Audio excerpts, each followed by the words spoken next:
Bismillahirrahmanirrahim. Assalamualaikum warahmatullahi wabarakatuh.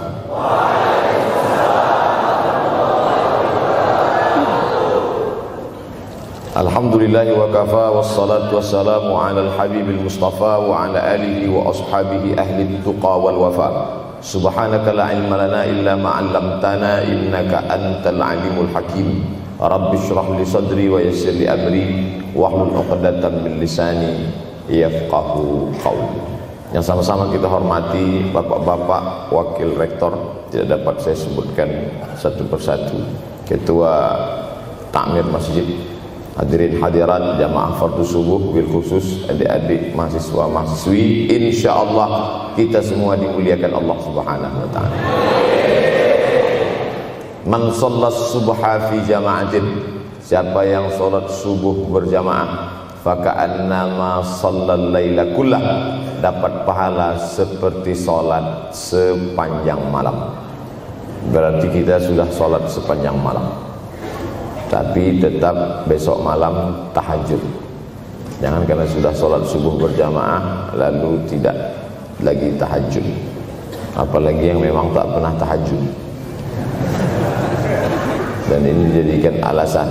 Besok kalau ada orang membangunkan dia, bangun sholat tahajud, man shallas subha fi jama'atin faka'annama shallal laila kullah. Man shalla subha fi jama'atin, siapa yang salat subuh berjamaah, kana fi zimmatillah. Dalam hadis yang lain, siapa yang salat subuh berjamaah, maka sampai petang sampai malam nanti dia akan mendapatkan zimmatillah, tanggungan. Makna tanggungan, dipelihara, dijaga Allah zahir dan batin. Kalaupun dia mati hari itu, matinya dalam istiqamah dan husnul khatimah. Tapi dalam hadis ini cuma 3 Ustaz. Idza haddatsa kadzaba, bicara dusta. Wa idza wa'ada akhlafa, kalau berjanji ingkar. Wa idza tumina khana, kalau diberi amanah berkhianat. Dalam hadis lain, kalau sudah dilihat orang salat subuh berjamaah, insyaallah diselamatkan dari nifaq, kemunafikan dalam hatinya. Munafik diambil dari 3 huruf, nafaqa. Nafaq, tanal, terowongan, 2 pintu. Ada pintu masuk, ada pintu keluar. Punya 2 wajah, berbeda zahir, berbeda batin. Tapi salah satu tanda adalah pada salat subuh. Mudah-mudahan Allah menyelamatkan kita dari sifat munafik.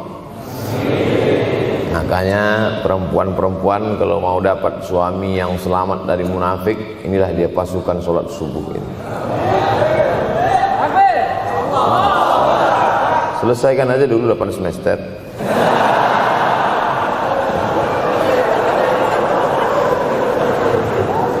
Imam Abu Ja'far Al-Barzanji menulis dalam syairnya, walamma tamma min hamlihi, ketika sempurna hamil Aminah, syahrani 2 bulan, ala ashhuril aqwalil marwiyah, menurut riwayat yang masyhur, tufiya bil madinatil munawwarati abuhu Abdullah, meninggallah abuhu, bapaknya, bapak Nabi Muhammad SAW, Abdullah bin Abdul Muttalib bin Hashim bin Abdi Manaf bin Qusay, di kota Al-Madinah Al-Munawwarah. Ketika itu usia Nabi 2 bulan dalam kandungan. Setelah itu Nabi SAW pun lahir, dibesarkan dalam peluk cium kasih sayang Aminah. Lalu kemudian pada usia lebih kurang 4 tahun dibawa lagi ziarah ke makam ayahnya. Dan dalam perjalanan pulang dari ziarah itu meninggal pula Aminah. Apa pelajaran yang ingin diambil dari kematian ayah dan ibu Nabi ini? Banyak analisa sesuai dengan ilmu orang masing-masing. Bagi psikolog yang katanya pengaruh akal manusia itu dipengaruhi 4, maka kata mereka manusia ini berpikir itu dipengaruhi oleh pertama ayah, yang kedua ibu, yang ketiga bacaan, yang keempat lingkungan. Maka Allah ingin membersihkan Nabi Muhammad sallallahu alaihi wasallam dari 4 ini. Apakah akal Nabi Muhammad itu dipengaruhi oleh ayahnya? Tidak, karena dia tidak sempat bertemu. Apakah Nabi Muhammad SAW itu akalnya dipengaruhi oleh ibunya? Tidak, karena 4 tahun sudah meninggal dunia. Apakah Nabi Muhammad SAW itu dipengaruhi oleh bacaannya? Tidak, karena Nabi tidak bisa membaca. Walladzi ba'atsa fil ummiyina rasulan minhum. Allah yang mengutus dia kepada umat yang ummi, la yaktub wa la yaqra, tak menulis dan tidak membaca. Minhum, dan dia bagian dari mereka, dia juga tidak bisa tulis baca. Apakah Nabi Muhammad SAW itu dipengaruhi oleh lingkungannya? Tidak, karena di lingkungannya zina begitu bebas, tipu muslihat, dan dia tetap dengan jati dirinya bergelar Al-Amin, orang yang paling amanah menurut para psikolog. Tapi ada analisa lain. Mengapa ayahnya meninggal ketika dia berusia 2 bulan dalam kandungan, dan belum sempat pula dia mendapatkan kasih sayang seorang ibu? Di situ pula dia meninggal dunia, ibunya saat dia berusia 4 tahun. Maka salah satu analisanya adalah Allah ingin menjaga Nabi Muhammad SAW tidak sempat durhaka pada ayah dan ibunya, karena orang yang durhaka tak layak menjadi Rasul utusan Allah Subhanahu wa ta'ala. Makanya sehebat-hebatnya bapak Nabi Ibrahim bernama Azar. Apa kata Azar?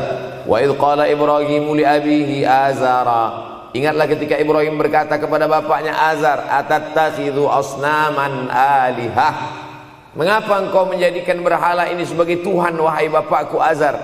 Apa jawab Azar? La illam tantahi, kalau kau tidak berhenti menceramahi saya, la arjumannaka, aku lempar engkau pakai batu. Wahjurni maliya, tinggalkan aku untuk waktu yang sangat lama. Pergi sana, kata Azar. Apa jawab Nabi Ibrahim alaihissalam? Salamun alaika, selamat untukmu wahai ayahku Azar.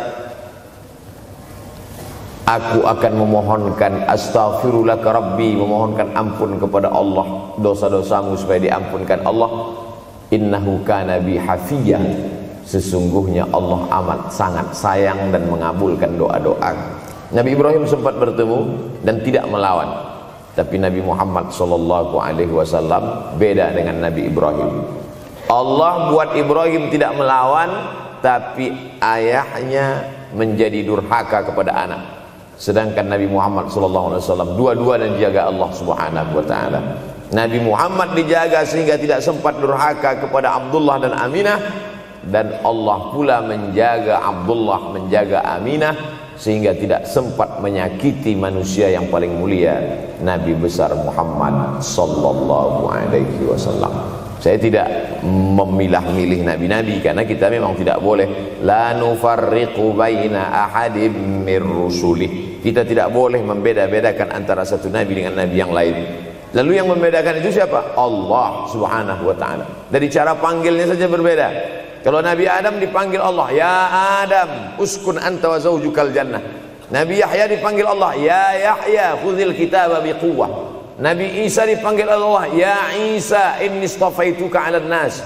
Tapi Nabi Muhammad SAW, Allah tidak pernah manggil dia ya Muhammad. Allah panggil dia dengan dua sebutan. Pertama, ya ayyuhar rasulu balligh, wahai rasul. Dalam panggilannya yang lain, ya ayyuhan nabiyyu jahidil kuffar. Bukan kita yang membedakan, Allah yang membedakan cara panggilan untuk Muhammad sallallahu alaihi wasallam. Begitu juga dengan berdoa. Kalau Nabi Musa alaihissalam, dia yang berdoa, Rabbis shrahli sadri, lapangkan dadaku, wa yassirli amri, mudahkan urusanku. Tapi Nabi Muhammad tidak berdoa, Allah langsung memberi. Apa kata Allah? Alam nashrah laka sadrak. Apakah belum kulapangkan dadamu? Wa rafa'na laka dzikrak, kami angkat beban. Alladzi anqadha dhahrak, yang membebani pundakmu.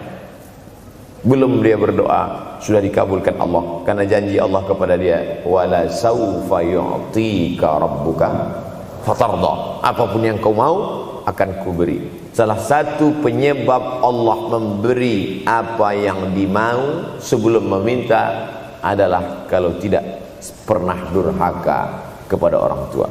Oleh sebab itu judul yang diberikan kepada saya, Ustaz Abdul Somad, nanti tablik akbar di kampus Universitas Ahmad Dahlan. Apa temanya?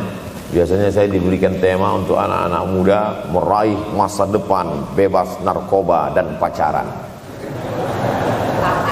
Apa temanya untuk anak-anak muda? Bagaimana pokoknya. Tapi di Universitas Ahmad Dahlan saya diberi tema. Apa temanya? Birrul walidain. Masya Allah. Saya bilang alhamdulillah, untung saya nggak dikasih tema birruz zaujatain. Artinya apa?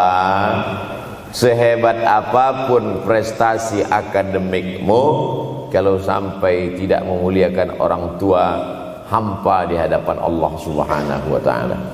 Ada seorang laki-laki, kata Nabi, kalau nanti dia datang kemari minta doa sama dia karena doanya makbul. Sahabat heran, karena sahabat itu definisinya man laqiyan Nabi sallallahu alaihi wasallam wa amana bihi wa mata 'alal Islam. 3 definisi sahabat: orang yang berjumpa dengan Nabi, beriman dengan Nabi, dan matinya dalam keadaan Islam. Maka itu disebut dengan sahabat menurut ilmu hadis. Makanya ketika saya menjelaskan itu ke mahasiswa, Aisyah yang merupakan sahabat Nabi, komplain mahasiswa, mohon maaf Ustaz keliru, Aisyah itu bukan sahabat tapi istrinya. Kita bicara ilmu hadis.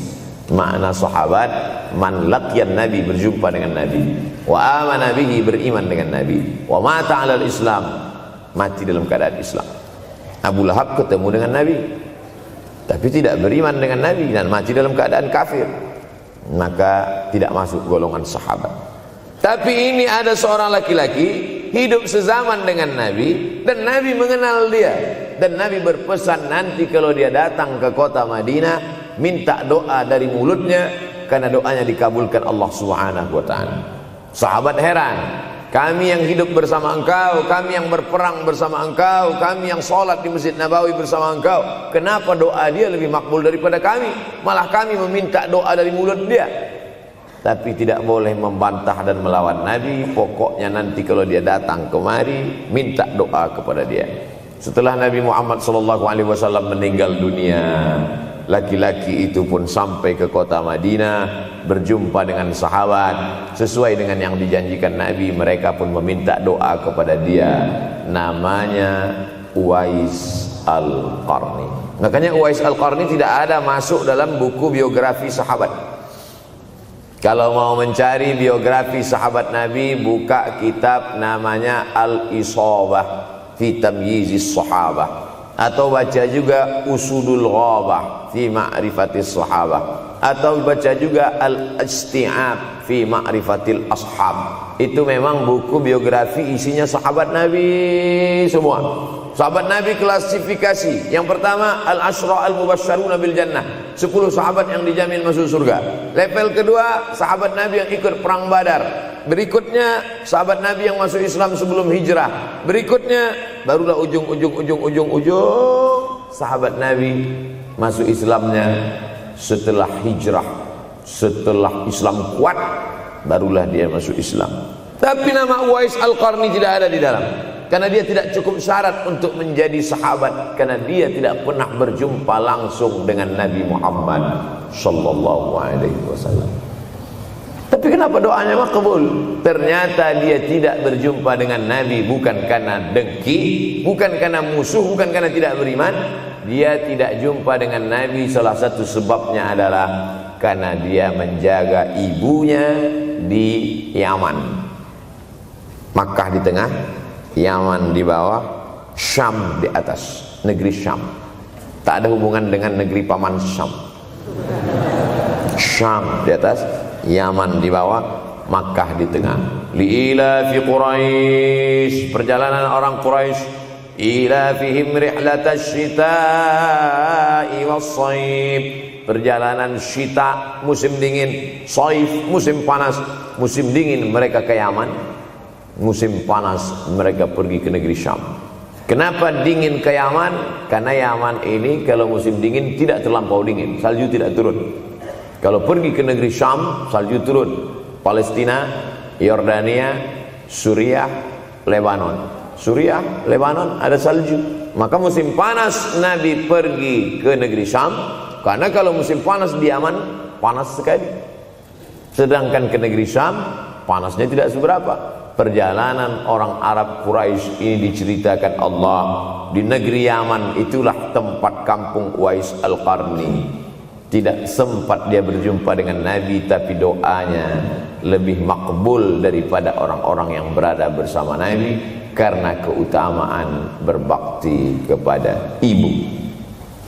Kalau sama ayah boleh ngelawan Pak Ustaz? Enggak juga.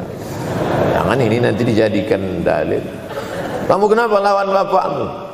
Ada seorang laki-laki. Ini kadang jamaah pandai motong-motong ceramah saya, hanya untuk mencari pembenaran. Sedangkan kita ngaji ini mau mencari kebenaran.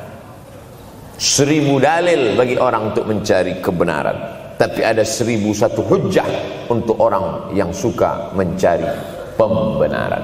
Nah, jadi kalau saya bicara tentang ibu, sesungguhnya ayah sudah masuk. Karena tanpa ayah kita juga bukan apa-apa dan bukan siapa-siapa. Walaupun jatah ayah sepertiga, sedangkan ibu lebih daripada itu. Man ahaqqun nas bi husni suhbati. Siapa orang yang paling layak mendapatkan baktiku ya Rasulullah? Ummuka. Summa man, siapa lagi? Ummuka. Summa man, siapa lagi? Ummuka. Summa man, abuka. Itu yang menyusun itu Nabi SAW, bukan saya. Itu makanya ibumu, ibumu, ibumu, bapakmu. Kenapa Nabi 3 kali? Kenapa Nabi menyebut laki-laki 1 kali, perempuan 3 kali? Karena ibumu mengandung, ibumu melahirkan, ibumu menyusukan. Siapa yang mau dapat 3 kali? Coba yang 3 ini. Mengandung, melahirkan, menyusukan. 3 ini belum bisa dilakukan oleh laki-laki dimanapun. Adapun merubah wajah sudah bisa. Makanya ada lady boy, wajah lady, betis boy. Tapi untuk mengandung tidak bisa. Ana Rahman, aku ini Rahman, kata Allah. Syaqaqtur rahim wa ja'altu lahu isman min ismi. Aku ciptakan satu makhluk di dalam perut perempuan, maaf, namanya rahim, dari namaku. Ini yang belum bisa dibuat dokter dimanapun di dunia ini, menciptakan rahim, belum bisa. Andai terpecah rekor ini, maka kebanggaan luar biasa bagi LGBT.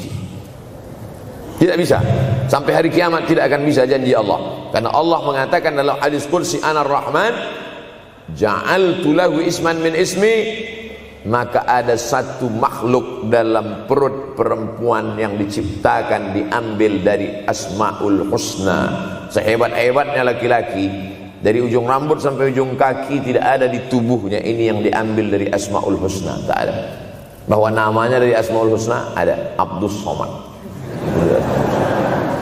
Tapi ada makhluk di badannya diambil dari Asmaul Husna, itu hanya ada pada perempuan. Oleh sebab itu perempuan luar biasa. Makanya kampus Universitas Ahmad Dahlan memuliakan perempuan. Mana perempuan? Di atas letaknya. Makanya saya tidak terlalu berani mendongak ke atas. Begitu hebatnya perempuan. Perempuan adalah ibumu, perempuan adalah istrimu, perempuan adalah anakmu, perempuan adalah adikmu. Maka saat engkau memuliakan perempuan, engkau sedang memuliakan 4 aspek dari kehidupan.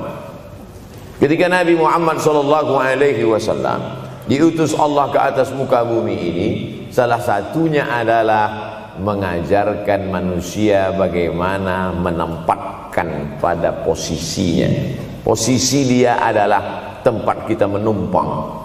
Ketika ada seorang laki-laki yang sudah sukses diwawancarai, siapa orang yang paling berjasa dalam hidup Anda? Dulu waktu saya merantau ke Yogyakarta, belum ada apa-apa, saya sempat numpang di rumah dia selama 4 bulan. Kata seorang artis dalam sebuah wawancara, Begitu bangganya dia berkata, itulah orang paling berjasa kepada saya karena saya sempat numpang di rumahnya 4 bulan. Tapi ada yang dia lupa, bukan rumahnya yang kau tumpang, bukan ruang tamunya yang kau diami, sempat numpang di perutnya 9 bulan 10 hari. Tak pernah kau sebut. Angkat tangan yang tidak menumpang di rahim, langsung dari planet Mars langsung kemari. Enggak ada. Mr. Bean yang kita semua sehebat apapun pernah menumpang di perutnya. Oleh sebab itu makanya dosa yang paling mengerikan adalah kalau ada orang jual sabu-sabu, peminum khamar, di dunianya bahagia, happy, senang. Itu Ustaz, pengedar narkoba, hidupnya aman, adem, ayam, tentram. Di akhirat azabnya baru diberikan Allah Subhanahu wa taala. Ada orang yang pelakor senior tapi hidupnya di dunia senang-senang saja, di akhirat nanti azabnya ditunda. Namanya istidraj. Istidraj diambil dari kata daraja, tertunda. Azab yang tertunda. Sudah jadi judul sinetron. Azab yang tertunda. Tapi ada satu perbuatan dosa yang pasti di dunia dirasakan. Apa itu? Durhaka pada orang tua. Orang yang durhaka pada orang tua, di dunia dia tetap dapat, di akhirat dapat sekali lagi. Itu janji Rasulullah SAW. Lama hidup banyak dirasa, jauh berjalan banyak dilihat, lama jadi ustadz banyak yang curhat. Maka tidak 1 2 itu saya lihat dalam kehidupan. Hebat, rezeki banyak melimpah ruah, tapi jauh dari kebahagiaan. Apa sebab? Janji Rasulullah SAW. Orang yang durhaka pada orang tua di dunia sudah dapat, di akhirat dapat lagi. Dapat. Di mana letak keadilan Allah? Kenapa di dunia sudah dapat, di akhirat dapat lagi? Yang di dunia itu baru DP-nya, di akhirat baru kau rasakan cash-nya. Oleh sebab itu jangan pernah melawan pada orang tua. Jangan pernah melawan. Apapun kata dia, jurus menghadapi orang tua ini tidak banyak, 3 saja. Kalau dia marah-marah, kalau dia cerewet, kalau dia ngamuk-ngamuk, pertama diam. Pulang kampung marah dia. Saya bolak-balik kirim uang belanja, kenapa kamu IP-nya 2,0? Diam. Yang kedua, diam. Yang ketiga, diam. Kalau belum bisa membahagiakan, jangan susahkan dia. Kalau belum bisa menunjukkan prestasi, jangan susahkan hatinya. Jangan sampai belum ketemu dengan wajah kita pun dia sudah susah hati. Baru nama kita muncul di HP-nya, kumat darah tingginya. Bunyi handphone dia lihat nama kita di situ, langsung berubah detak jantung. Karena ternyata bukan nama kita di situ dia buat. Siapa? Troublemaker. Oleh sebab itu jangan susahkan orang tua. Saya tidak ujuk-ujuk langsung jadi ustadz. Saya sempat jadi mahasiswa terlama di dunia. Saya kuliah di Mesir tahun 1998 sampai 2002. 4 September 1998 menginjakkan kaki di Kairo. November pulang tahun 2002. Tidak pernah sekalipun saya menyusahkan orang tua saya. Tak pernah saya minta uang pada mereka. Sampai almarhumah emak saya bertanya, kau makan apa di sana? Makan nasi, saya bilang. Dari mana dapat uang? Beasiswa saya cukup, Mak. 162 pon.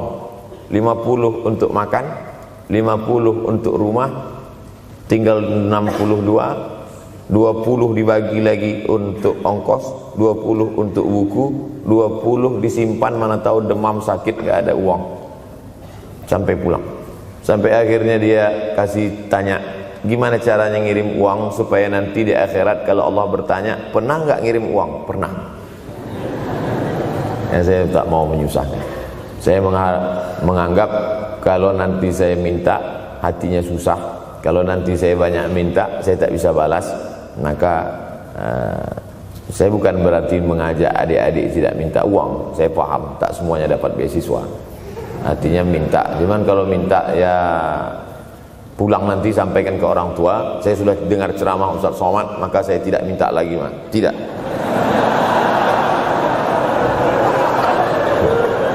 Tapi tolong dirapel setahun sekali aja. Kalau mau merasakan bagaimana sayang mereka, coba hilangkan sayangnya itu agak 1 bulan, 2 bulan, 3 bulan, itu baru terasa. Karena sifat manusia ini kalau sudah tidak ada baru terasa. Judul lagu Roma. Kalau dia masih ada di depan mata kita, masih dekat dengan kita, kita merasa dia biasa-biasa saja. Tapi kalau dia sudah tidak lagi ada, itu barulah. Oleh sebab itu coba kalau mau merasakan, kasih tahu dia, papa, mama, untuk biaya kuliah saya 1 semester ini tolong jangan kasih dulu. Saya mau jual koran dulu, saya mau kerja di Dorsmir dulu, saya mau kerja loper dulu, saya mau susah-susah dulu. Seketika saat kita tahu susahnya itu, tetes peluh keringat, air mata, di situ loh baru kita tahu, oh ternyata perjuangan mereka ini luar biasa. Saya tidak bicara ceramah saja, tapi dalam kehidupan saya pribadi dulu saya laksanakan, saya pernah buat, saya pernah kerjakan. Tapi tidak saya rencanakan itu saya harus begini, tidak. Memang bagian dari takdir hidup. Mungkin tidak minta uang itu karena jauh ke Mesir. Kalau seandainya dekat, sering juga minta. Nah, memang dikondisikan saya untuk terbang jauh ke Mesir, lalu kemudian setelah jauh itu tidak meminta, tapi kemudian setelah pulang berjumpa, sempat bersama orang tua. Bulan Maret 2019 kemarin baru meninggal dunia ketika saya sedang ceramah di Madura, Pulau Madura, diundang oleh sahabat saya, kakak kelas di Mesir dulu, Dr. Fauzi Tijani. Dan pagi itu rencananya mau ziarah ke makam Kiai Khalil di Pulau Madura. Begitu mau ziarah langsung dapat SMS segera pulang karena orang tua meninggal dunia. Akhirnya saya langsung ke airport Surabaya dan langsung pulang. Sebelum malam sudah tiba pemakaman. Artinya apa? Penyesalan panjang kenapa tidak mencium tangan orang tua, kenapa tidak. Karena saya pikir masih lama ya. Nah, ini satu kekeliruan. Di mana-mana selalu saya sampaikan, jangan pernah berpikir usianya masih lama walaupun dia sehat. Karena sehat walafiat, tidak ada kurang satu apapun. Masih lama. Ternyata apa yang terjadi? Berangkat hari Sabtu, hari Ahad tausiah, hari Senin pagi, tanpa sebab, tanpa penyakit. Oleh sebab itu kalau masih hidup orang tuamu di rumah, pulang. Tapi jangan ini jadikan alasan. Besok enggak masuk kelas, kemana? Pulang semua.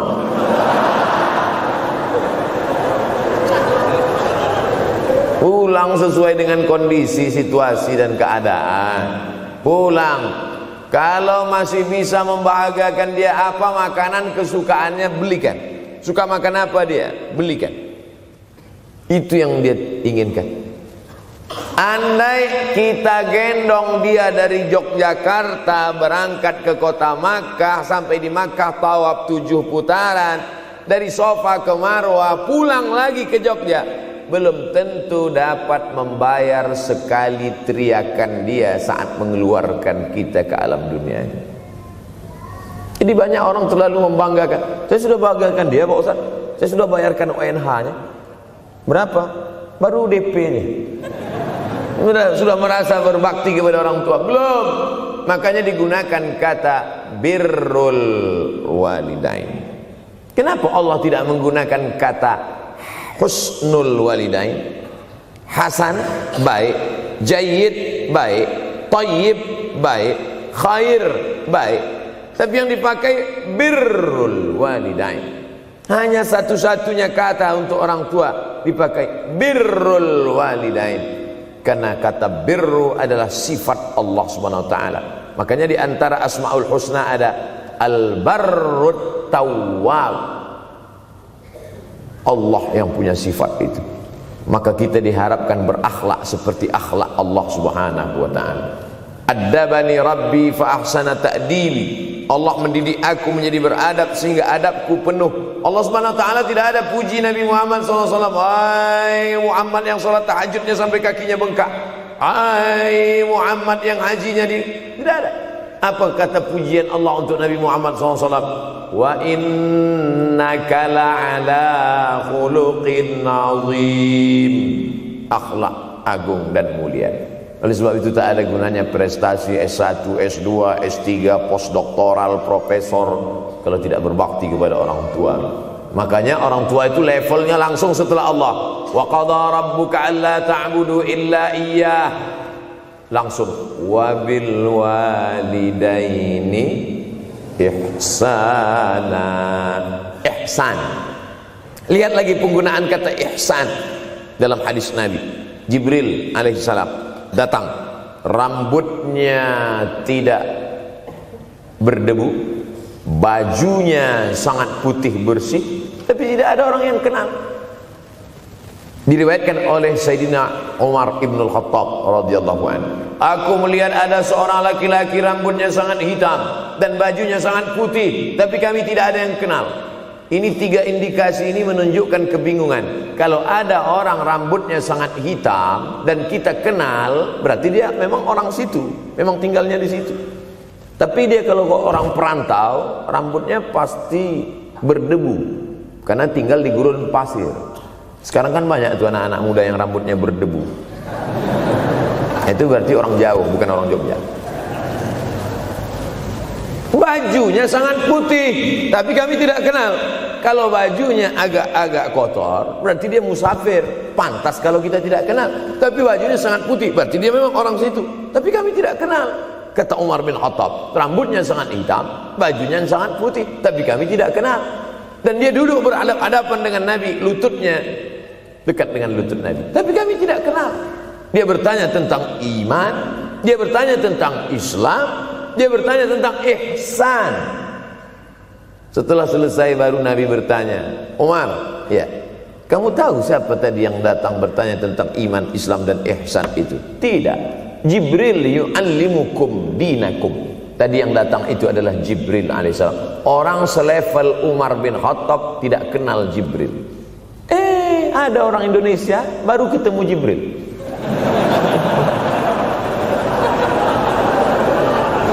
Umar bin Khattab kalau lewat di suatu jalan, kalau Umar bin Khattab lewat jalan Sudirman, maka setan lari ke jalan lain. Ini ada orang satu perjalanan sama setan, ngaku kenal dengan Jibril alaihissalam. Makanya kalau baca hadis, satu hadis, tapi analisa dari hadis itu banyak sekali. Umar tidak kenal dengan Jibril kecuali setelah Nabi Muhammad SAW yang bercerita mengenalkan. Dari mana Nabi tahu? Nabi dapat wahyu dari Allah Subhanahu wa ta'ala. Tapi ada analisa lain. Apa maknanya? Allah menggunakan kata ihsan untuk orang tua, Nabi menggunakan kata ihsan untuk Allah. Ihsan untuk Allah, anta'budallaha ka'annaka tarah, kau sembah Allah seakan-akan engkau melihat dia. Fa in lam takun tarah, kalau kau tidak bisa melihat dia, fa innahu yarak, sesungguhnya dia yang selalu melihatmu. Tidak pernah putus ihsan. Ihsan Allah kepada kita, tidak pernah putus pengawasan Allah. Bagaimana ihsan kita kepada orang tua? Tak pernah putus bakti walaupun dia sudah meninggal dunia. Makanya kita tetap membaca walaupun dia sudah masuk liang lahat, jam 2 malam bangun, Rabbil firli wali walidayya warhamhuma kama rabbayani shaghira. Ada seorang sahabat Nabi namanya Sa'ad. Sa'ad sudah jadi bahasa Indonesia. Banyak juga orang Indonesia laki-laki sifat Sa'ad. Orangnya Sa'id, artinya bahagia. Sa'adah, kebahagiaan. Jenenge sapa? Sangadah. Itu dari bahasa Arab. Sa'adatun, bahagia. Datanglah seorang laki-laki bernama Sa'ad menjumpai Nabi sallallahu alaihi wasallam. Ya Rasulullah, wahai Rasulullah, ummi matat, ibu saya sudah meninggal dunia. Afa atasaddaqu anha, kalau saya bersedekah kira-kira pahalanya sampai apa tidak untuk almarhumah ibu saya? Kata Nabi, tasaddaq, silakan engkau bersedekah. Ayu sadaqatu afdal, sedekah apa yang paling afdal? Saqiyul ma, memberi air minum. Memberi air minum, niatkan untuk almarhum almarhumah, kata Nabi, tasaddaq, silakan sedekah. Langsung tanpa pikir panjang, apa kata Sa'ad? Idzan ahfiru bi'ran, kalau begitu saya gali sumur sekarang juga, sumurnya saya wakafkan dengan niat almarhumah. Oleh sebab itu, yang orang tuanya sudah meninggal dunia, pulang dari sini jangan gali sumur, cukup telepon, assalamualaikum, sumur bor. Cari pondok pesantren yang kesulitan air, pergi ke kaki-kaki gunung, orang mencari air 1 jerigen mikul 5 km jalan.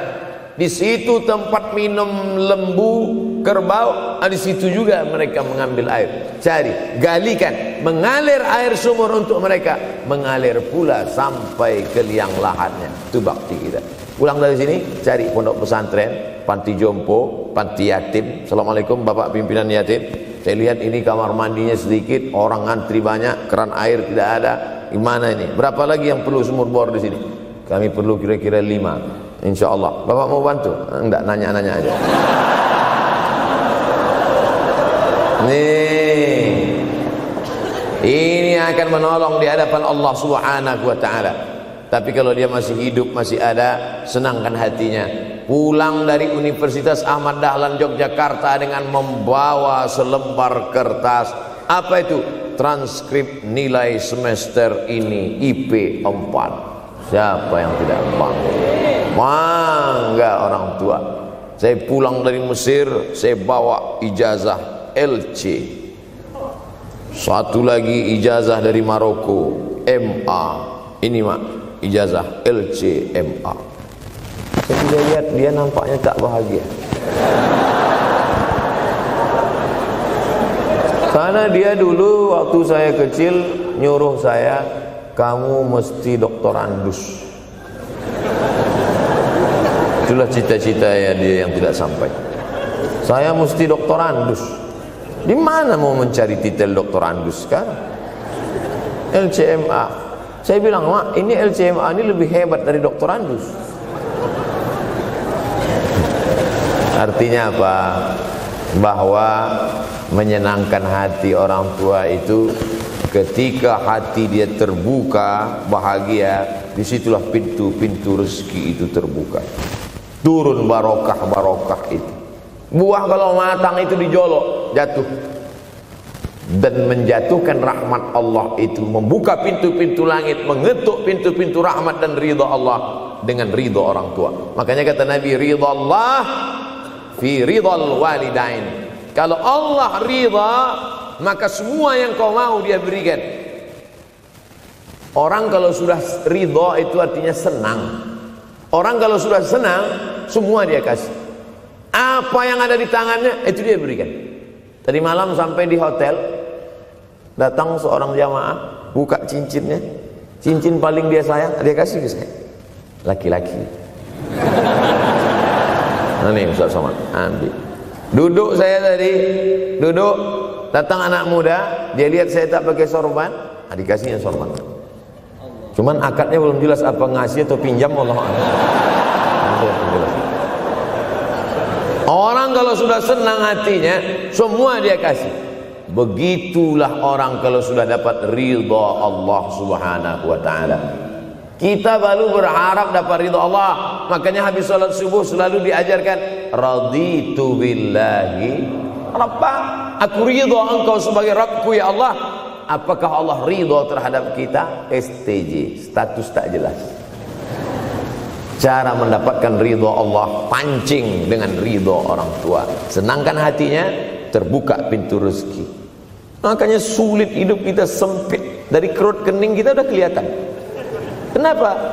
Karena tidak ada ridha Allah akibat tidak pernah menyenangkan hati orang tua. Senangkan orang tuamu, jadikan dia seperti raja, maka rezekimu akan melimpah seperti rezeki raja-raja.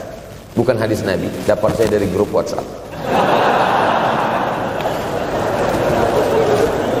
Senangkan saja hatinya, apa yang dia mau beri, tapi dengan cara yang halal. Nah, ini harus dalam kurung syarat dan ketentuan berlaku. Jangan gara-gara ceramah ini nanti pulang kalian ke rumah, papa, mama, ini ada mobil, ini ada rumah, ini berangkat pergi haji.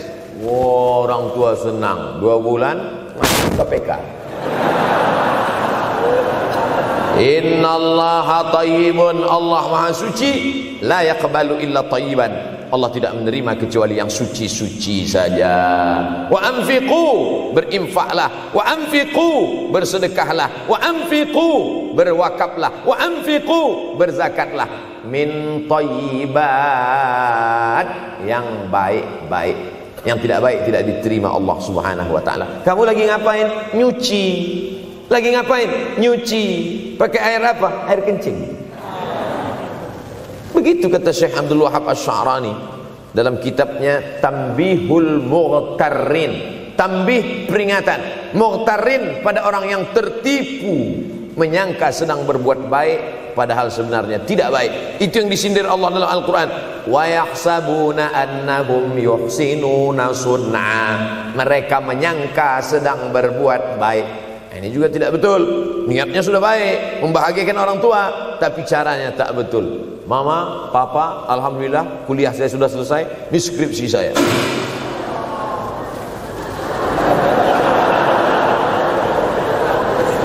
Masya Allah. Bayangkan kalau kiamat tiba-tiba terjadi. Begitulah agaknya terkejutnya kita. Kiamat terjadi tapi belum sempat berbakti kepada orang tua. Dosa belum sempat meminta maaf. Silap dan salah berapa kali kita kencing di kainnya yang bersih. Berapa kali dia tidak jadi tahajud gara-gara kita menangis dari Isya sampai subuh. Pakai pengawet nangisnya. Tapi kita tak pernah sadar itu. Kita menganggap kita di dunia ini dibesarkan angin. Kita menganggap kita ini bangsawan, bangsa yang hidup di awan. Berapa kali dia tidak jadi sholat duha gara-gara kita kencing. Berapa kali nasi yang sudah mau disuap masuk ke mulutnya tak jadi. Bahkan dia tidak makan sama sekali. Dan berapa kali makanan dia belikan hanya untuk susu, hanya untuk menyenangkan kita. Pernah kita balas. Dan dia tidak pernah minta balas itu. Oleh sebab itu, siapa yang mengingatkan? Abdul Somad diberikan judul berat ini. Judul yang paling berat ceramah tentang orang tua, tentang ibu, tentang ayah. Jarang saya mau menerima judul-judul pengajian. Ini pun dikasih tahu setelah sampai di sini. Maka saya belok-belokkan dikit. Ini air mata udah mau menetes, belokkan. Nanti kalau saya nangis di sini, siapa yang ceramah kalau saya nangis? Oleh sebab itu maka yang orang tuanya masih ada, beruntung dan bertua, bawakan dia rumah makan. Ada sahabat saya namanya Ustadz Lukman di Pontianak, bukan Kuntilanak. Mereka punya program namanya Bawa Ibu ke Rumah Makan. Keren nama programnya. Bawa orang tua ke rumah makan. Nanti hari libur adik-adik, anak-anakku sekalian libur, bawa ayah, bawa ibu ke rumah makan. Ketika Ustadz Lukman cerita itu ke saya, Ustadz Somad, kita punya program baru nih. Apa nama programnya Ustadz? Bawa ibu ke rumah makan. Alhamdulillah Ustadz Lukman, seluruh rumah makan di Pekanbaru tempat tinggal saya itu, semua sudah saya bawa. Emak almarhumah saya bawa sup tunjang, saya bawa rendang, saya bawa goreng ayam, saya bawa goreng puyuh, saya bawa. Cuman ada rumah makan ular sawah itu yang tak saya bawa singgah. Lain dari itu sudah saya bawa. Tak ada penyesalan dalam hati. senangkan hatinya. Apa pakaian yang dia suka? Orang tua itu tidak minta yang besar, asal ada saja. Pulang dari Yogyakarta sampai ke rumah, ini tadi ada nampak sedikit tanda terkenang, kalau banyak makan sendiri. Ketika dia senang melihat itu, bahagia hatinya, nampak senyum di tepi bibirnya, pada saat itulah rahmat Allah terbuka. Pada saat itulah ridha Allah datang. Mengapa sulit mencari pekerjaan? Mengapa payah mencari penghidupan? Salah satu yang mempersempit ridha Allah itu adalah karena tidak berbakti kepada orang tua. Oleh sebab itu maka judul tema yang diberikan birrul walidain, berbakti kepada orang tua, bahagiakan. Ini ada juga ini anak-anak yang sudah sukses ini, papa, mama sudah meninggal, papa jangan risau, silakan terbang ke Yogyakarta, ada adik di sana, silakan terbang ke Surabaya, ada kakak di sana, silakan terbang ke Kuala Lumpur, ada keluarga di sana, jangan hiraukan. Kata bapaknya, kalian terbangku saja kalian pikirkan, kemana aku hinggap tak kalian pikirkan. Ada sebagian orang ketika ibunya meninggal dunia, marah dia, mengamuk dia anggap kebahagiaan itu sudah hilang, padahal membahagiakan orang tua dua-dua adalah tanggung jawab kita. Kalau dua-duanya sudah tidak ada Pak Ustadz, masih ada keluarga. Ada keluarga. Al-khalah bimasabatil saudara ibu, kakak ibu, adik ibu, sama seperti ibu. Sambung lagi silaturahim, buat dia senang, buat dia bahagia. Man ahabba yubsatalahu fi rizqihi, siapa yang mau lapang rezekinya, wa yunsa'alahu fi asarihi, dipanjangkan umurnya, falyasil rahimahu, hendaklah dia menyambung tali silaturahim. Saya ceramah di satu kota. Sampai di kota itu saya melihat rumah besar, megah, mewah, seperti istana. Cuman saya segan mau nanya, nggak mungkin saya tanya, Pak, ini hasil dari apa? Saya tengok, saya ngangguk. Kawan-kawan saya yang ikut di situ seperti ngelihat kucing semuanya. Mantap. Setelah dulu makan, habis makan minum, habis itu Sohibul Bait yang punya rumah pun cerita, Ustadz Abdul Somad, iya Pak. Dulu ini hanya bambu-bambu yang dikasih daun, yang dikasih terpal. Tempat apa Pak? Tempat ibu saya buat pengajian. Setiap tahun dibuat begitu. Pasang tiang-tiang kayu, pasang terpal, daun-daun, pengajian ramai. Sampai akhirnya saya berkata, Bu, pengajian kita hentikan saja, stop. Saya tidak sanggup lagi pasang tenda, pasang terpal ini. Tapi akhirnya apa kata ibu saya? Nanti setelah saya tidak ada, pengajian ini terus kamu buat. Allah bukakan pintu rezeki Ustaz Somad. Inilah yang terjadi sekarang. Saya belikan orang tua saya itu rantai, saya belikan gelang, saya belikan cincin. Bulan depan saya datang, sudah nggak ada lagi. Mana gelangnya Mak? Nggak ada. Mana rantainya Mak? Nggak ada. Mana cincinnya? Nggak ada. Kemana? Itu kan emas mahal. Sudah saya jual. Untuk apa? Untuk bersedekah ke fakir miskin. Rupanya gelangnya, rantainya itu habis dia berikan sedekah fakir miskin.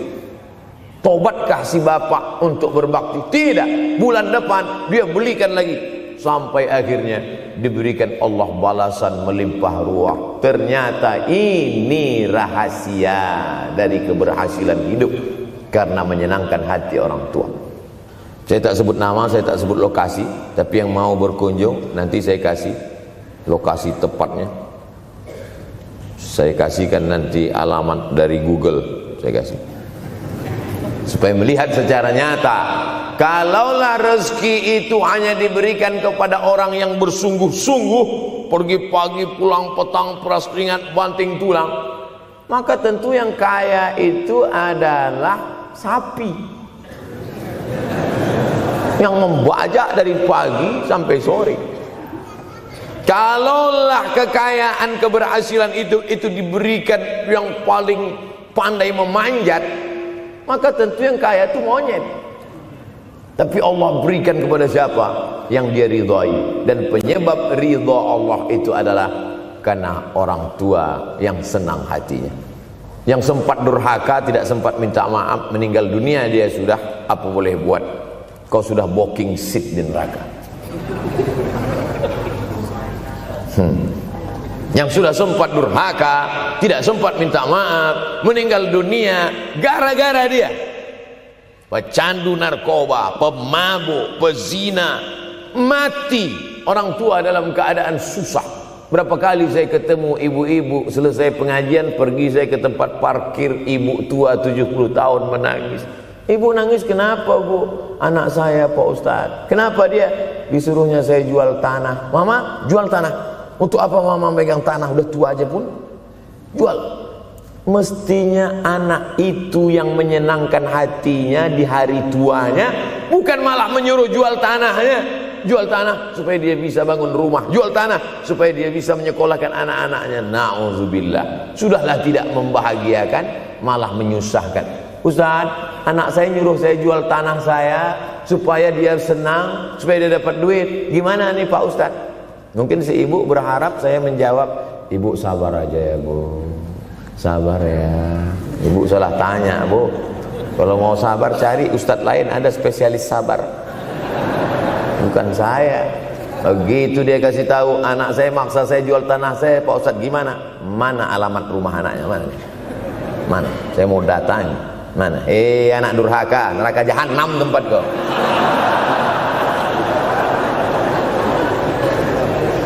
Tak mau dia ngasih alamat. Rupanya dia takut nanti anak saya malah marah sama saya, Pak Ustadz. Saya kasihan. Mudah-mudahan Allah berikan kekuatan pada ibu. Tapi cerita ini bukan satu dua contoh kasus. Ternyata zaman sanggup memperkarakan pengadilan hanya karena sebatang pohon kayu. Atau cuma saya yang dapat berita aja? Adik-adik ada juga dapat kiriman itu?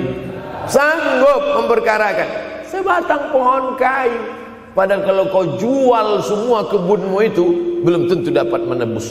Datang seorang laki-laki mengadu kepada Nabi Muhammad SAW. Ya Rasulullah, ini bapak saya ini kurang ajar sekali. Bapaknya kurang ajar? Diambilnya harta saya ya Rasulullah. Gimana ini ya Rasulullah? Apa kata Rasulullah SAW? Anta wa maluka li abik. Anta sampai ke tempat kita jadi ente. Anta wa maluka, ente, harta ente, li abik, punya bapakmu. Jangankan hartamu yang di rumah itu, dirimu pun punya bapakmu. Nabi membela, seolah-olah Nabi berkata, apa yang diambil itu belum ada apa-apanya dibandingkan melepuh kulitnya untuk memberikan engkau sesuap makanan yang halalan thayyibah. Orang yang durhaka pada orang tuanya, insya Allah anaknya juga akan durhaka kepada dia. Oleh sebab itu maka jangan pernah durhaka. Kalau sempat durhaka lalu kemudian meninggal dunia dia Pak Ustaz, sudah meninggal pun tetap masih bisa berbakti. Pertama dengan doa, kedua dengan sodakoh. Kalau kebetulan rezeki banyak sodakoh. Kalau tidak ada rezeki melimpah, doa. Bangun malam, Rabbi firli wali walidayya warhamhuma kama Rabbi firli, ya Tuhanku ampunkan aku, wali walidayya, ibu dan ayahku, warhamhuma, sayangi mereka berdua, kama, sebagaimana Rabbayani saghira, sebagaimana mereka mendidik aku. Coba kita lihat susunan kalimatnya, seperti ada kekeliruan kalimat. Na'udzubillah, mana mungkin kalimat Allah keliru. Allah ingin menegur kita, sayangi mereka sebagaimana mereka mendidik aku. Mestinya kalimatnya kan tidak begitu, sayangi mereka sebagaimana mereka menyayangi aku. Tapi ternyata sayang belum tentu mendidik, tapi mendidik pasti sayang. Karena bunyi kalimatnya, sebagaimana mereka mendidik aku. Jadi banyak juga anak-anak ini tidak sayang karena salah didik. Disangka sayang itu dengan ngasih motor, disangka sayang itu dengan ngasih gadget, Disangka sayang itu dengan ngasih transfer uang yang berlebihan. Belum tentu sayang. Dulu ada insinyur arsitek yang membangun salah satu rumah keluarga saya. Kuliahnya di Jogja. Cerita dia, dulu saya kuliah di Jogja, Ustadz Abdul Somad, insinyur. Terus teman kami sakit di kos-kosan. Kami bingung mau nelpon siapa. Akhirnya datang mobil mewah, parkir polisi, tentara, ramai. Barulah kami tahu rupanya dia anak menteri. Jadi sayang orang tua itu bukan mesti dibelikannya apartemen, dibelikannya mobil, belum tentu. Boleh jadi itu justru menjerumuskan anak.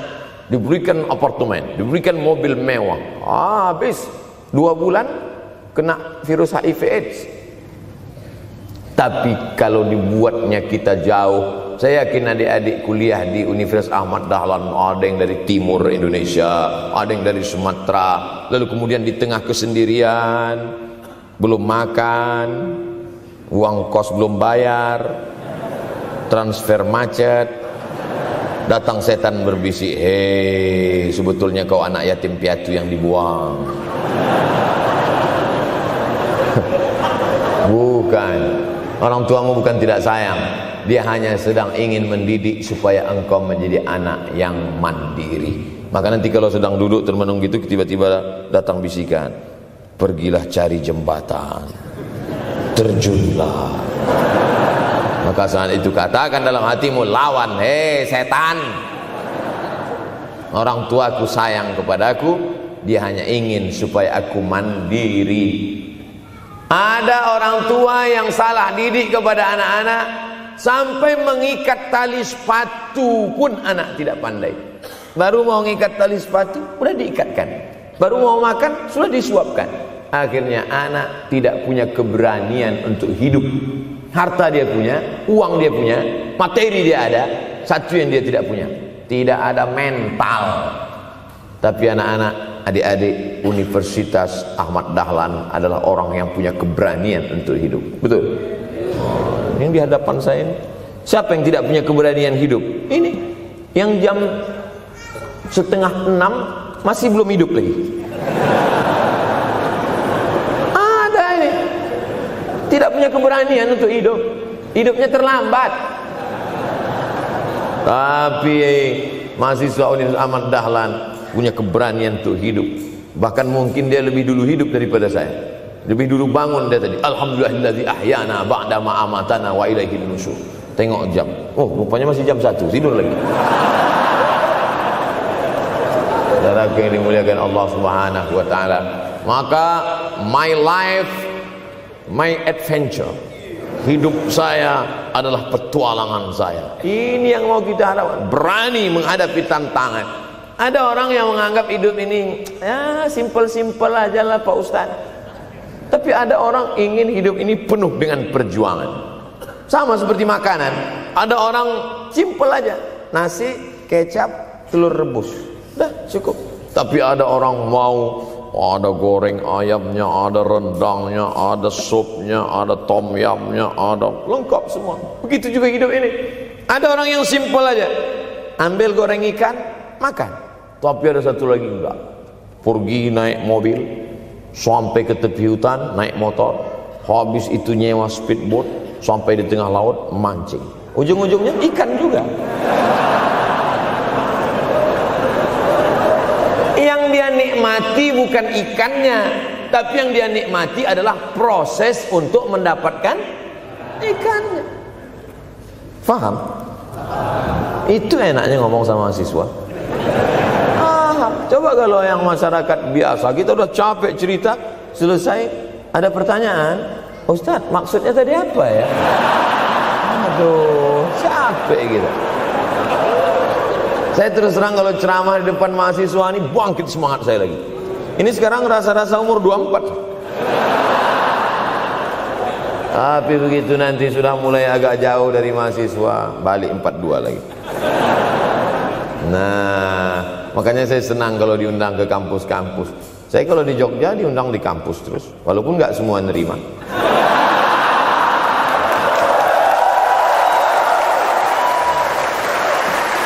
saudaraku yang dimuliakan Allah Subhanahu wa taala, maka kita harus sering-sering bersama. Apa ini takbir? Takbir itu ngusir setan. Tadi saya ceramah jam 4:30, sekarang sudah jam 5:30 Artinya saya sudah ceramah 70 menit. Ini sudah keluar dari kode etik. Karena di mana-mana saya ceramah 60 menit. Kenapa bisa Ustaz Somad ceramah 70 menit di Universitas Ahmad Dahlan ini? Kenapa? Semangat yang membuat kita. Padahal berdiri lagi, tahan, belum sarapan lagi, tahan. Artinya apa? Yang membuat kita kuat itu bukan materi, bukan makanan, tapi semangat. Maka jangan sempat kehilangan semangat. Bangkitkan semangat. Semangat terus. Semangatnya apa? Semangat ingin membahagiakan orang tua. Kalau lupa, tulis. Biasanya mahasiswa ini kan suka lupa. Tulis di dinding kamar. Semangat bahagiakan calon mertua.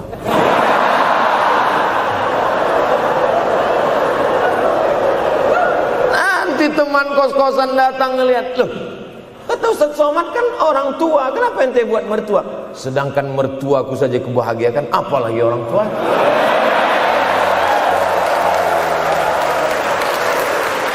Begitu hebatnya. Cuman kadangnya kita hanya mendapat ini hanya di sinetron-sinetron saja.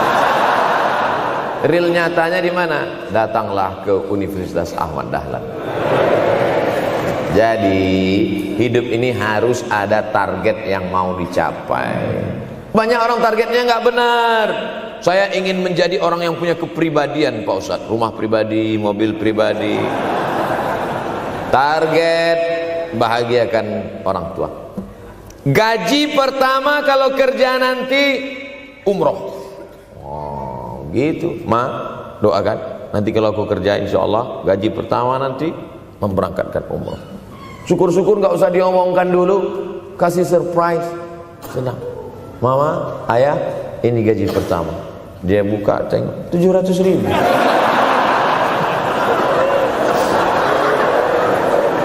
Menangis dia menerima gaji pertama itu. Bukan karena harunya sikit. Gitu dia buka amplop, oh kok setitik dong. Haru dia. Kenapa setiap mendapat hadiah dari anak, orang tua selalu meneteskan air mata? Karena kita tidak pernah besar dalam pandangan matanya. Kita sehebat apapun, kita tidak pernah besar di matanya. Di pandangan ibu ayah kita, kita adalah anak kecil yang tapak kakinya 2 jari, panjangnya sejengkal. Maka jangan pernah ceramahi orang tuamu. Jangan mentang-mentang sudah mahasiswa pulang, ayah sini, mama sini, dulu assalamualaikum. Bisa. Karena kita tidak pernah besar di mata orang tua. Kita tetap kecil. Walaupun kamu sudah menikah, sudah punya istri, sudah punya anak, kau tetaplah anak-anak dalam pandangan dia. Oleh sebab itu jangan sok besar, jangan sok hebat. Kalau ada pesan yang ingin mau disampaikan, jangan melalui mulut kita, dipinjam mulut orang lain. Tokoh masyarakat, alim ulama, dia ngajinya di mana? Ada yang mau kita perbaiki, jilbabnya mungkin kurang panjang, mungkin ada kebiasaan dia yang kurang baik. Sementara kita udah ngaji, sudah belajar di Universitas Ahmad Dahlan, sudah terpelajar, membuat dia mau menjadi orang baik. Tidak mesti dari mulut kita, pinjam mulut orang lain. Assalamualaikum Pak Kades, pinjam mulut Pak Kades sebentar. Pak Kades, ayah saya kan orangnya baik sama Pak Kades. Iya, nanti kalau saya ngomong dia nggak dengar. Jadi saya mohon tolong Pak Kades. Pak Kades, ayah saya sampai sekarang belum sholat Pak Kades. Jadi tolong Pak Kades nasihati dia. Kata Pak Kades, saya juga nggak sholat. Hancur dunia persilatan. Oleh sebab itu senangkan. Ini banyak anak-anak yang udah ngaji, yang sudah aktivis masjid, merasa ingin orang tuanya baik, dia sendiri menceramahi, nggak ketemu, nggak connect dia. Ayah sini, orang yang tidak sholat neraka jahanam tempatnya. Sakit hati, meleleh air matanya. Sekali kau buat air matanya menetes, maka kau akan berenang dalam kesengsaraan. Jangan pernah buat dia menangis. Kalau dia nangis haru Pak Ustaz, nggak apa-apa. Cuman kita kan sulit membedakan mana air mata haru, mana air mata sedih. Sama-sama bentuknya air mata. Makanya ada ungkapan, jangan menangis air mata buaya. Kenapa selalu kalau disebut air mata buaya? Karena memang buaya menangis bukan karena sedih, tapi karena kekenyangan. Buaya kalau habis makan orang, keringat, buaya itu tidak ada pori-porinya. Kita kalau berkeringat kan keluar pori-pori, ini keluar air. Buaya nggak ada. Satu-satunya tempat air keluar, itulah. Makanya menangis buaya, keluar air mata buaya. Maka jangan sampai kita nangis karena kekenyangan. Haru dia melihat pemberian kita. Di saat itu menetes air matanya, berdoa, dia memanjatkan doa, mengetuk pintu-pintu langit, terbuka. Masya Allah. Tembus. Pantasan doa mahasiswa Universitas Ahmad Dahlan kabul, rupanya pintu terbuka. Doa kepada Allah Subhanahu wa taala. Kadang-kadang kita merasa doa kita yang dikabulkan Allah, kadang-kadang kita merasa sok hebat. Setelah dia meninggal dunia, barulah kita sadar rupanya selama ini kita hanya menumpang doa. Numpang, bukan doa kita yang dikabulkan Allah ternyata, tapi doa dia. Tapi dia tidak pernah cerita itu. Dia nggak pernah ngomong. Apa pernah dia panggil kita, sini sebentar, aku sudah capek doain itu. Pernah dia bilang itu. Dia cukup mengadu tengah malam, ya Allah, anakku ini jadikan dia berhasil kuliahnya, ya Allah. Sudah hampir 14 semester nggak selesai-selesai. Dia mengadu kepada Allah Subhanahu wa taala. Ma, aku susah ini sekarang. Susah kenapa? Skripsiku ditolak terus. Pembimbing kemarin itu mempersulit terus. Berdoa dia tengah malam, ya Allah, lapangkan hati pembimbing itu supaya anakku cepat, ya Allah. Kalau enggak, matikan dia, ya Allah. Kabul. 2 hari setelah itu meninggal. Tapi kita tidak bisa request. Oleh sebab itu maka banyak-banyak dekatkan kepada orang tua, senangkan. Saya ceramah di Malaysia, dibawa jamaah ke mall. Ustaz Samad, esok kita tak ada tazkirah, tak ada tausiah. Kita nak pusing-pusing. Pusing-pusing maksudnya mutar-mutar. Pergilah kami ke mall. Sampai di lantai atas saya lihat anak-anak muda nyuapin orang tua. Ada restoran mahal, mewah. Itu kabarnya kalau mampir di restoran itu, makan, itu banyak yang nangis melihat harganya.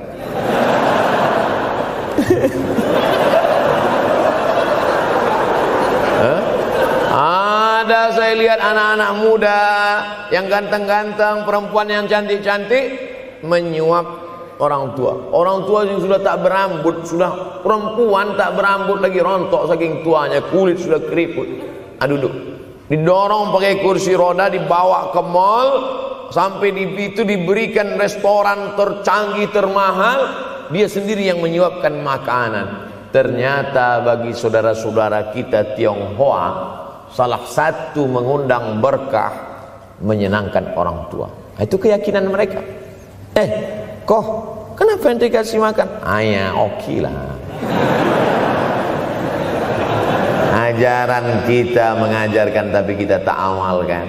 Ketika tetangga, kawan, sahabat kita mengamalkan, rezekinya melimpah, baru kita heran.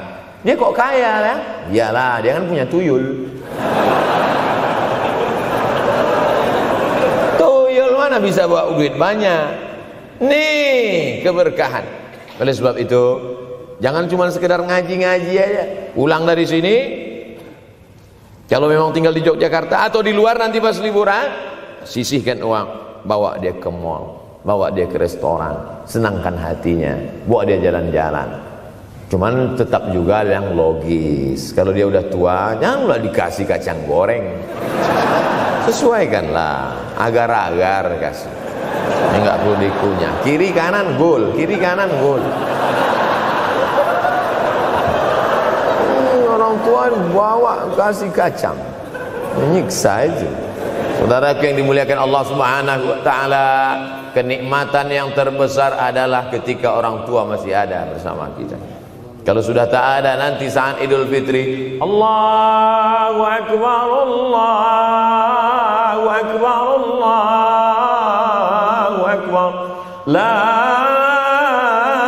ilaha, barulah menetes air mata. Mama. Saya kalau sudah menengok orang menangis terlalu berlebihan mengenang orang tua, ini pasti ada, kalau bahasa kampung kami, something wrong.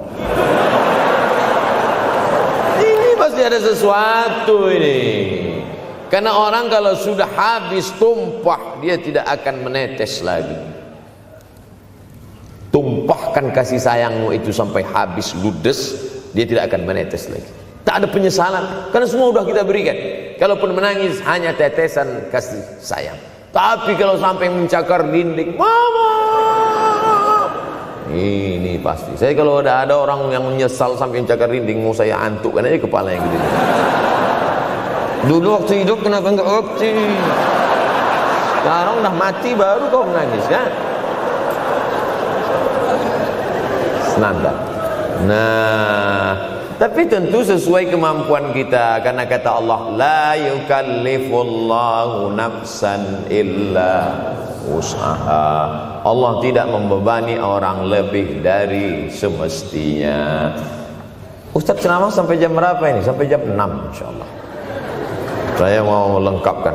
Jam kita sama tuh. Oh sama, jam 6. Jam 6 maka saya ceramah 90 menit nanti di Universitas Ahmad Dahlan.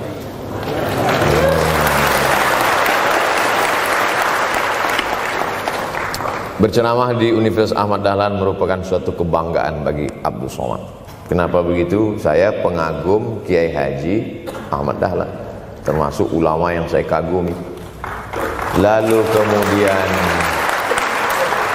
apa kekaguman di antara kekaguman Ustadz terhadap Kiai Haji Ahmad Dahlan? Beliau punya keberanian untuk melawan arus TBC, tahayul, bid'ah, cuerafat. Dia berani melawan itu.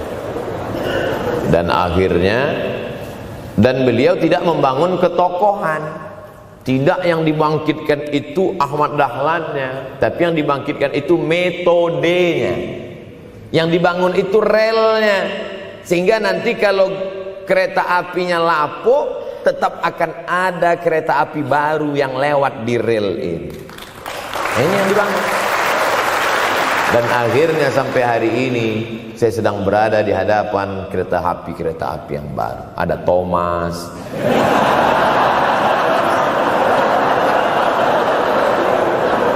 Kok Ustaz tahu Thomas? Anak saya paling suka itu. Satu koper kereta. Artinya apa? Bangun rel, maka akan ada lokomotif baru. Dunia boleh berganti, zaman boleh berubah. Idza waqa'an ala ahadikumul qiyamah, kalau kamu sudah mau mati, wa fi yadihi fasilah, di tanganmu ada bibit korma. Sudah mau mati, di tangan ada bibit korma. Apa yang kita lakukan? Ada sebagian orang kalau sudah mau mati, ya wes gua aja lah. Kalau di tanganmu ada bibit korma, gali-gali tanah sedikit, tanamkan. Untuk apa nanam korma sudah mau mati? Bukan kita sempat memakan manisnya, tak sempat bernaung di bawah daunnya yang rindang. Bukan kita yang menikmati, tapi ada orang lain dan pahalanya mengalir ke makam kita. 28.000 ibadah mengalir ke makam Kiai Haji Ahmad Dahlan. Angka 28.000 itu dari mana Pak Ustaz? Angka mahasiswa Universitas Ahmad Dahlan. Ustaz tahu dari mana? Ya makanya kalau orang ngomong tuh dengar. Makanya saya kalau diundang ceramah, Ustaz nanti sebelum ceramah kita ada acara makan dulu. Iya, selama itu saya diam aja. ngumpul-ngumpulkan bahan.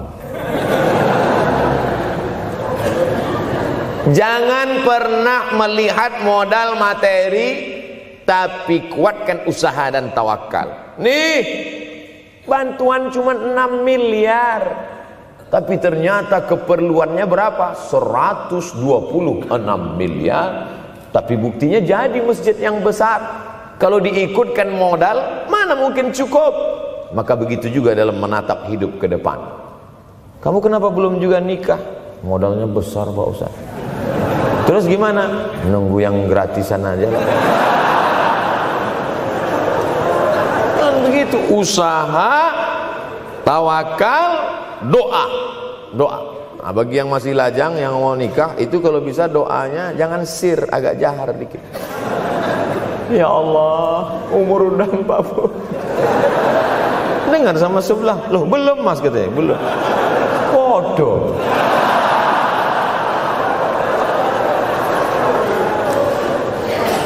Kira-kira rezeki itu Allah yang ngatur atau kita yang ngatur? Allah. Makanya diantara Asmaul Husna Ar-Razzaq, yang maha memberi rezeki. Kalau Allah yang mengatur, mungkinkah Allah menyia-nyiakan kita?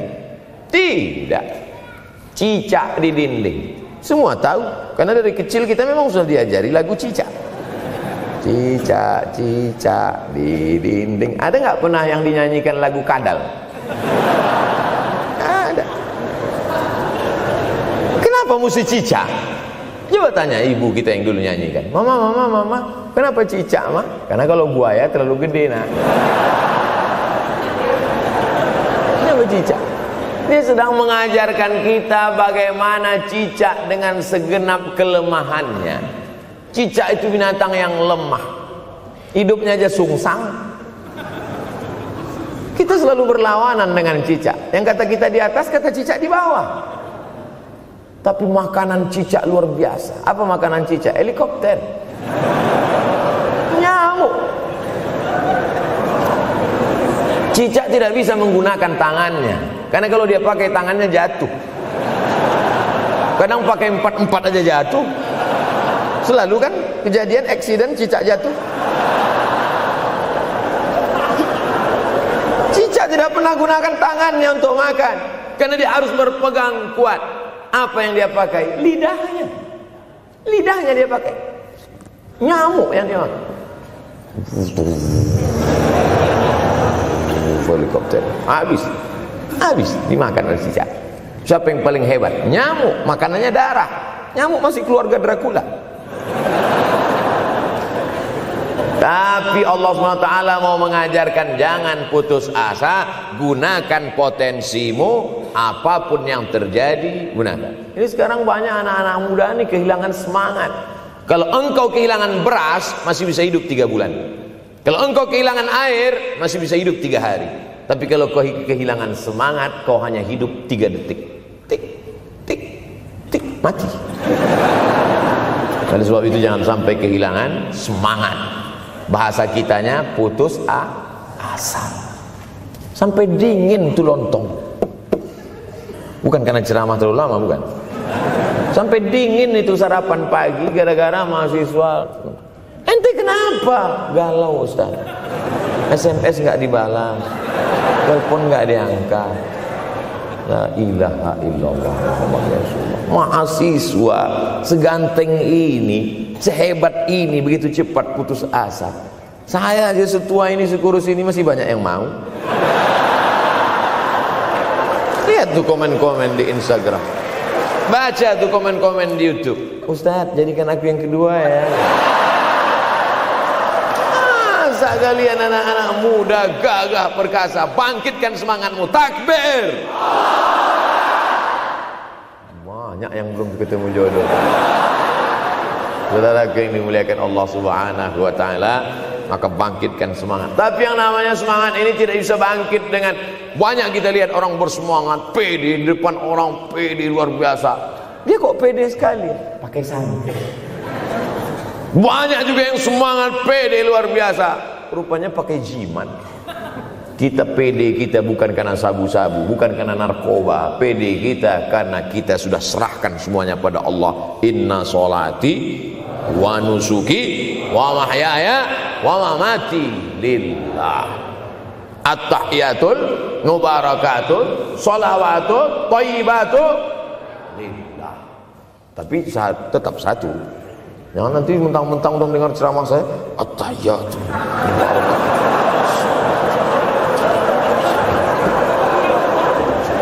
Dalam hati saya, ini bukan punyaku ya Allah, ini semuanya punya Engkau, punya Engkau. Berhasil kalian, sukses kalian, punya apartemen, punya kondominium, punya mobil. Datang teman nanya, hebat ente ya, kaya sekarang ya. La haula wala quwata illa billah. Tapi ngomongnya setelah berhasil. La haula wala quwata itu setelah berhasil atau sebelum? Setelah semua dipuji orang, hebat ente sekarang ya. La haula wala quwwata, bukan punya saya, punya Allah. Tapi sekarang banyak orang salah. Ente kok enggak kerja? La haula.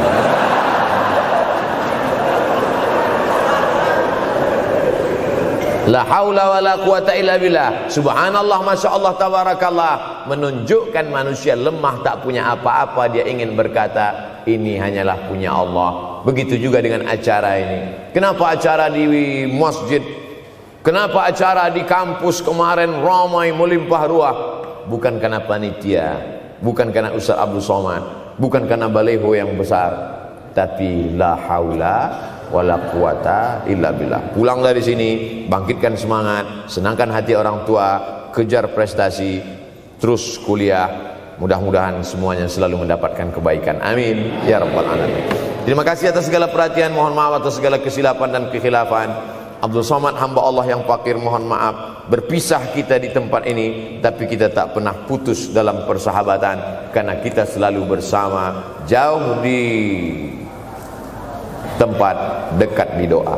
Terima kasih. Wassalamualaikum warahmatullahi wabarakatuh.